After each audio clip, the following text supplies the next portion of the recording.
I'm Dave Cawley, investigative journalist and host of the podcast Cold. In October of 1985, a woman named Cherie Warren left work at a busy Salt Lake City office to meet her estranged husband at a downtown auto dealership. She never made it home. Cherie's car surfaced weeks later in Las Vegas. In the parking lot of a hotel casino. No one knows how it got there. Strange. It was strange. Both Cherie's estranged husband and her boyfriend raised suspicion for investigators. I kind of thought that he might have done something. But no arrests were ever made. In Cold Season 3, we dig into double lives, make new connections in the case, and examine the difficulty raised by reasonable doubt. We want answers just as much as anyone else. They have creeps like that now too, so nothing's changed.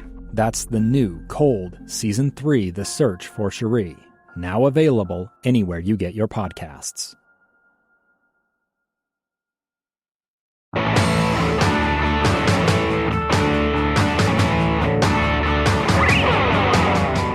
Welcome back to Project Recovery, a podcast about addiction, more importantly about recovery. We're listening to Claire Grohl, where she, first episode, she got sober at age 16, graduated from Orem High School, and went to college online.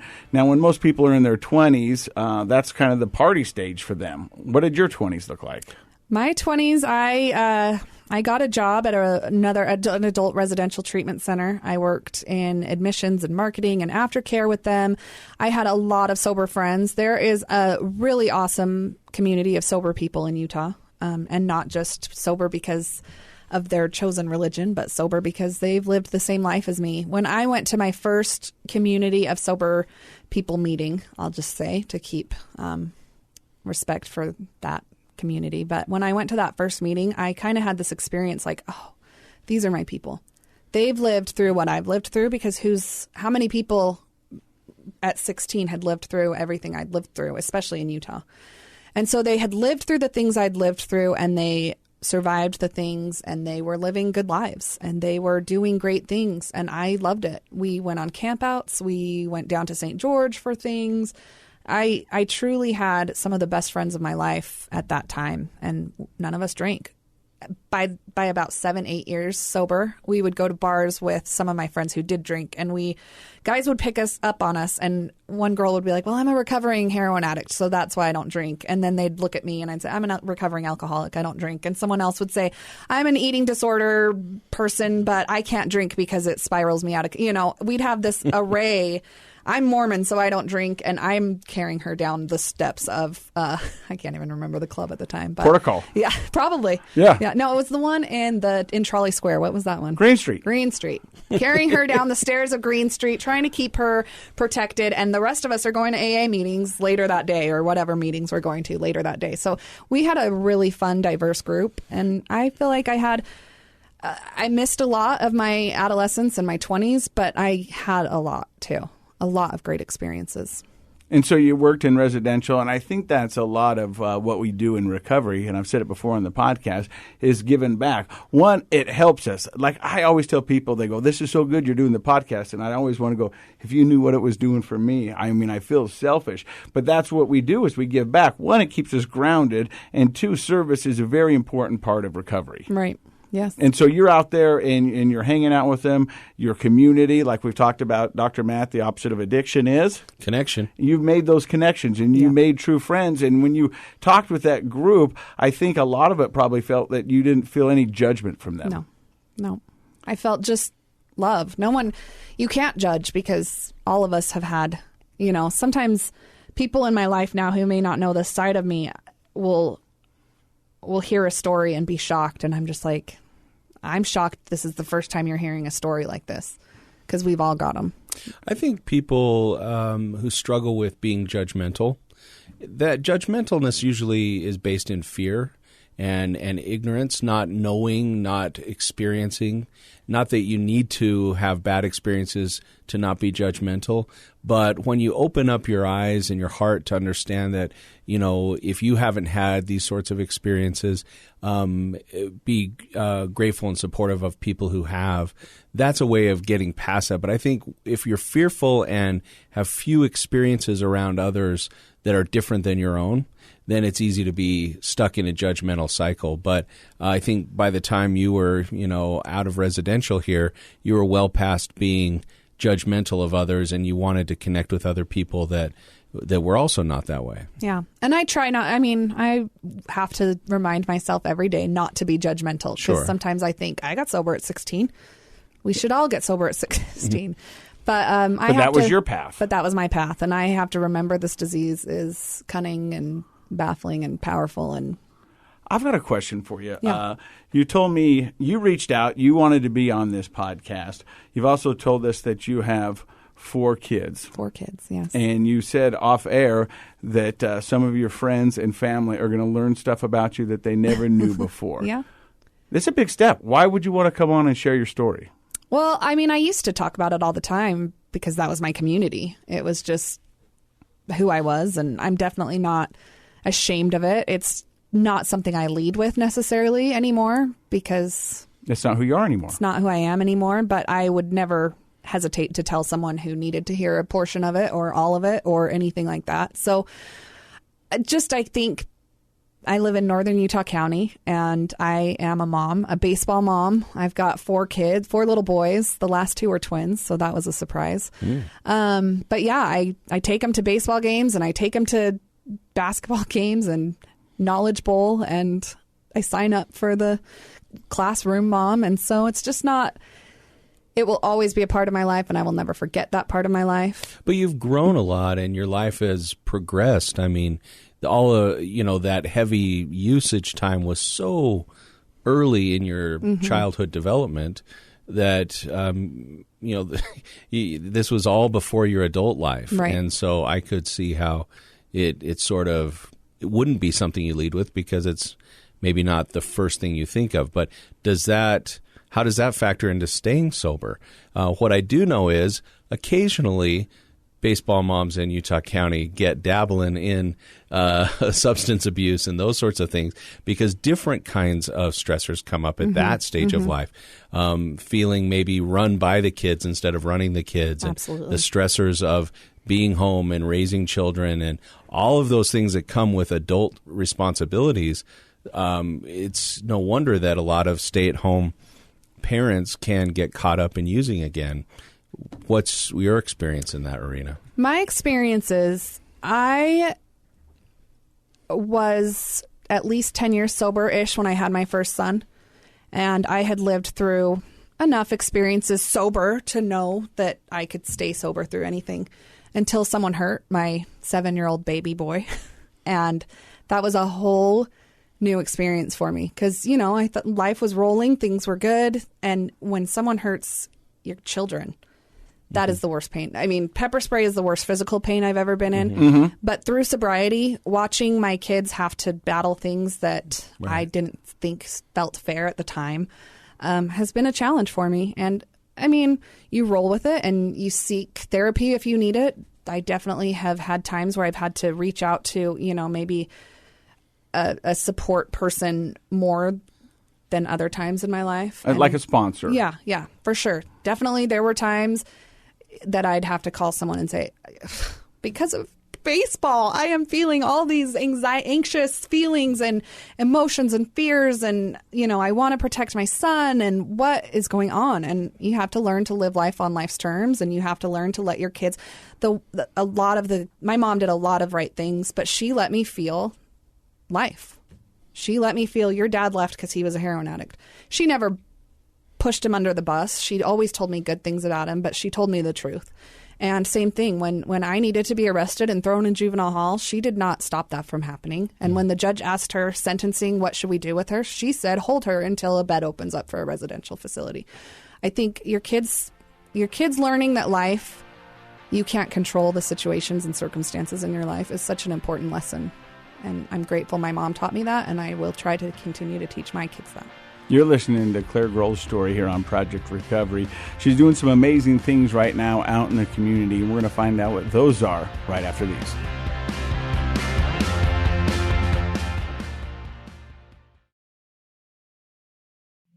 Two years ago, Americans watched in horror as a crisis unfolded at the Kabul airport. She was tear-gassed and beaten. Images of thousands desperate to escape Taliban oppression filled our news feeds. More than 80,000 Afghans made it to America.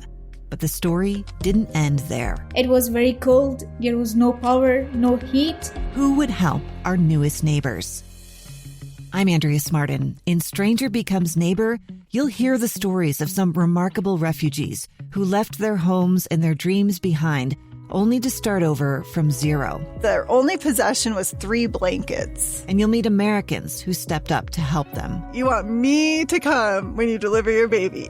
What can one person do in the face of an international disaster decades in the making? That's Stranger Becomes Neighbor. Find us at kslpodcast.com.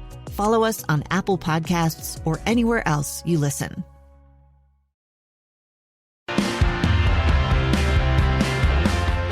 Claire, I feel like you jammed 30 years of partying into 4 years. I agree. I did. That's exactly right.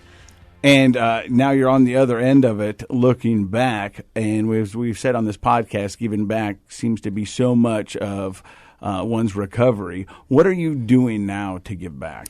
Well, as I mentioned, I'm in northern Utah County, and recovery isn't something that we talk about at the baseball games, at the Little League games. People aren't. They're saying what they're cooking for dinner. And what was that? There was that documentary in the late 90s or 2000, somewhere around there, Happy Valley. Yeah. Yeah, and that was about Utah County and the pill popping problem of prescription drug abuse. Yeah. And that kind of kicked off the world that we live in now, this discussion about, what is it? Opt out, throw out, speak out. Speak out. Yeah, speak out, opt out, throw out. There you go. And it's the opioid epidemic that we're currently in. But as much as this podcast is making a difference and people are more willing and open to have that conversation, there are certain neighborhoods, there are certain pockets in every community, in every state, where it's something we just don't talk about. Even though Utah County had its very own documentary on this, you're telling me it's still not an open, easy conversation. Yeah. Why do you think people aren't talking about it? I think we are blessed, and I think genuinely we're living in a healthy community. People are raising kids and being aware of their own health, and I think there is more awareness about what, a stimulant might help you do more chores and lose some weight, but it will also, take you down a path you don't want to go. I think there's more awareness and responsibility for our mental health. I think there's a lot of good reasons we don't talk about it, but I think there's also still some stigma. And like we talked about, if you don't realize it's going on all around you, you're not unique. Because we're constantly looking at Facebook and Instagram and seeing the best day of everyone's life every day. Right. And how is that possible? Right. So this is how I got into what I'm doing now was my cousin came to me and said, Claire, my dad needs rehab. It's bad. And she came to me because I had some experience working in rehab and I had some connections. And so we looked around and found him a place. I just found a place. I didn't do too much research into it. He went in and they released him after 30 days.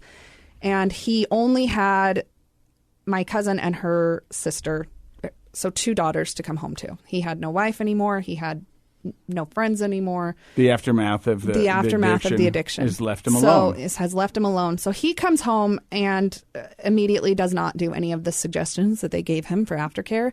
Immediately does none of his work and starts getting back into old patterns of treating his 2 daughters subpar, we'll say.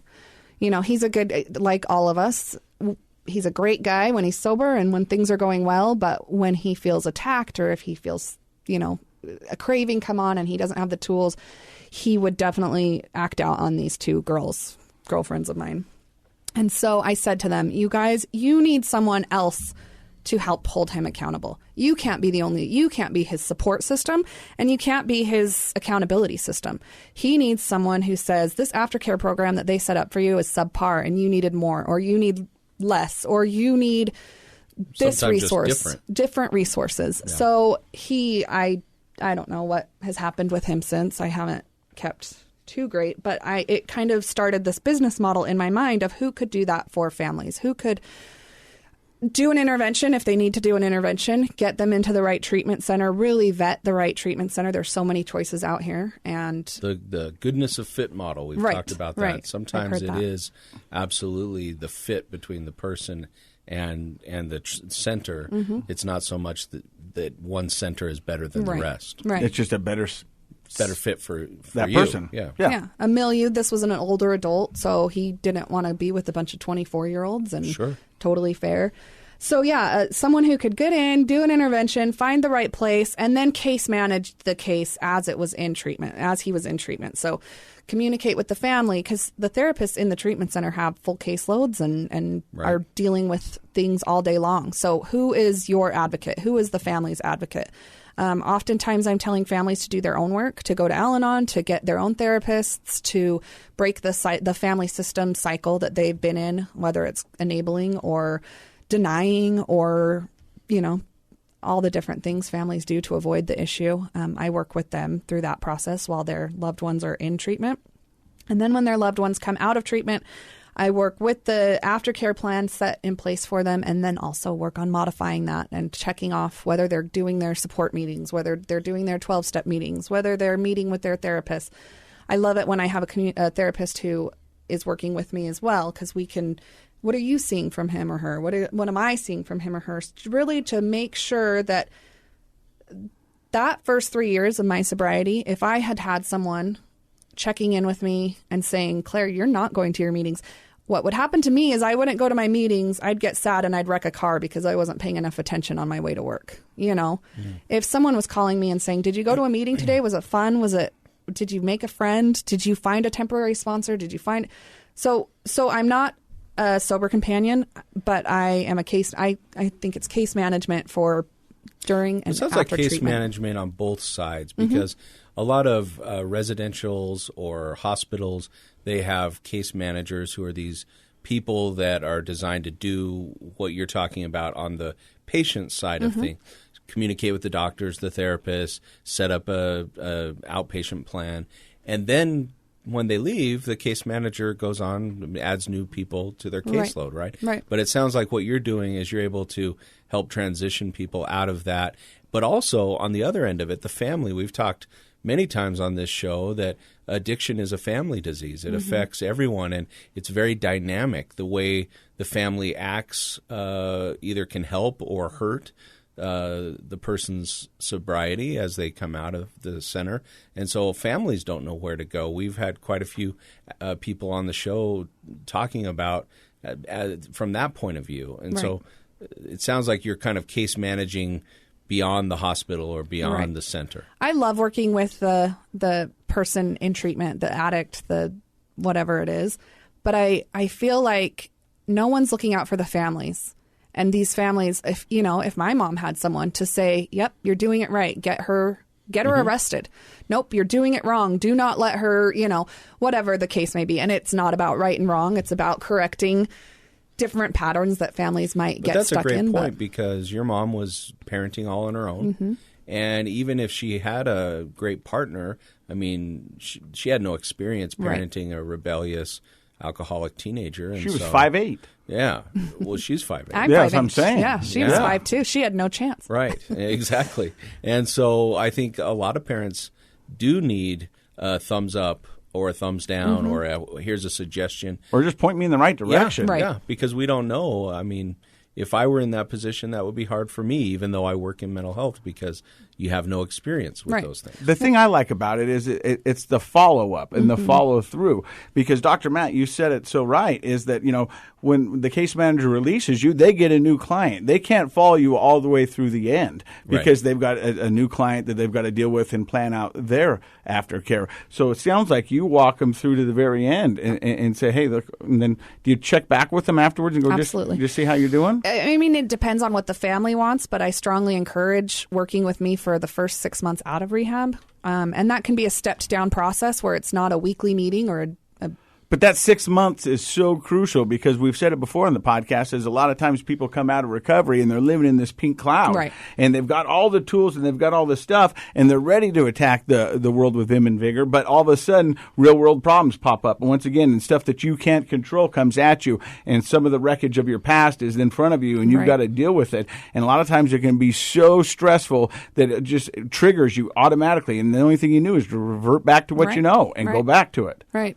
I think most people who come out of rehab have really good intentions, but it is a hard fight out here. It's a hard fight to not have an easy coping mechanism like picking up a drink or something that you've relied on for years. Right. So yeah, I love to be that for the family. And, you know, with my cousin who had her dad experiences with her dad, she'd say, he came over and he got mad at me and he threw a chair against the wall and left. Should I be worried about that? What should I do? Should I confront him? And I thought, you know, what do these two girls do? It's the same situation. What does my mom do with me? And what do these two girls do with their adult grandfather-aged dad? You know? Yeah. It just broke my heart a little bit to see that families don't have a lot of people advocating for them as well. And I think once you can help a whole family get better and help a whole family learn the right ways to confront behaviors that aren't serving someone, you have such a stronger chance at recovery as well. So how can people get a hold of you if they want to use your services? So I have a website, Clarity. I'm Claire at Clarity Intervention. So clarityintervention.com. Very clever. Thank you. Claire at clarityintervention.com is my email. I can give my information for my phone number. You give it out if you got it. I'm on call. It's 801-735-5755. If you have questions, I'm happy to just do an assessment to see if you are barking up the right tree and your concerns. So if a family has, at any stage, let's say they're thinking they have a family member who might need treatment, or they have a family member in treatment who maybe is getting ready to come out, and they don't know about resources and they have a lot of questions, that's something you would That is something do? I would love to help them with, yeah. So at any of those stages. I find that a lot of the stuff I fail at in life, I think, is because I just don't know stuff. And it's such a wonderful experience to have a professional person who has the resources and knowledge. I think those are some of the best experiences in my life, when I can go to somebody who can point me in the right direction or teach me something or provide me with knowledge that to them is second nature, but might be the first time I've ever heard that. And I know that over the course of this last year doing this podcast, a lot of the feedback we get from people is those sorts, where do I go? What do I do? Right. And so it sounds like that's what you specialize in. That is what I specialize in.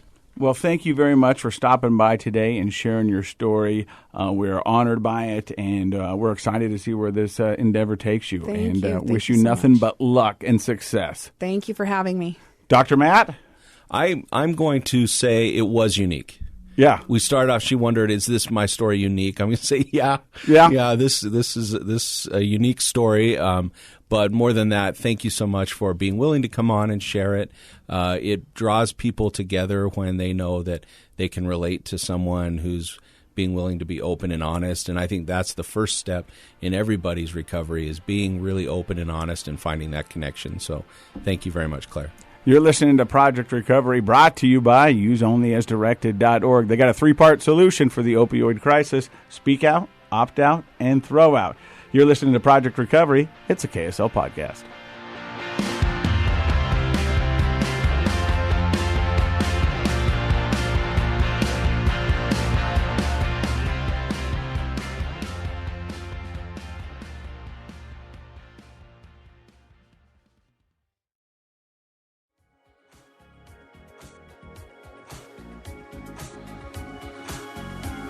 The contents of this program are for informational purposes only. The program is not intended to be a substitute for professional medical advice, diagnosis, or treatment. Always seek the advice of your physician, licensed therapist, or other qualified health provider with any questions you may have regarding a medical condition. Never disregard professional medical advice or delay in seeking it because of something you've heard on this program. KSL does not recommend or endorse any specific tests, physicians, products, procedures, opinions, or other information that may be mentioned on the program. Reliance on any information provided on the program is solely at your own risk.